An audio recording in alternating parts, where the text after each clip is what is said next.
السلام علیکم ورحمۃ اللہ وبرکاتہ۔ احباب گرامی، میرے اور آپ کے پیارے حبیب کریم صلی اللہ علیہ وسلم کی سیرت سے ہمیں یہ ملتا ہے کہ روزہ دار اپنا روزہ صحیح رکھنے کے لیے کسی سے گالم گلوچ، غیبت، چغلی، فسق گوئی، یاوہ گوئی، فضول گوئی، بیہودہ باتیں اور غلط باتوں سے اجتناب کریں۔ حتیٰ کہ نبی علیہ الصلوۃ کا فرمان ہے کہ من لم یدع قول الزور والعمل به فلیس للہ حاجۃ ان یدع طعامہ وشرابہ، کہ جو شخص جھوٹی بات کو نہیں چھوڑتا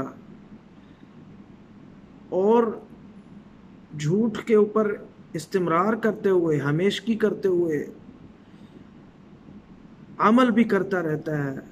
جھوٹی گواہیاں، جھوٹی باتیں،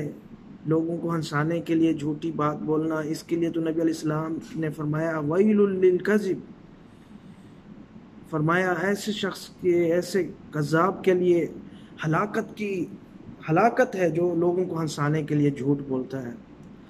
تو میرے بھائیوں، آئیے ہم اپنے روزہ کو صحیح رکھیں، گالم گلوچ سے، غلط باتوں سے اجتناب کریں، اور اگر نبی علیہ السلام کی حدیث ہے کوئی شخص کسی سے جھگڑا کرتا ہے، لڑتا ہے یا گالی کرتا ہے تو روزہ دار کو چاہیے وہ کہے انی صائم میں روزہ دار ہوں، میں روزہ دار ہوں۔ اللہ تعالیٰ سے دعا ہے اللہ تعالیٰ ہمیں عمل کی توفیق عطا فرمائے۔ وآخر دعوانا الحمد للہ رب العالمین۔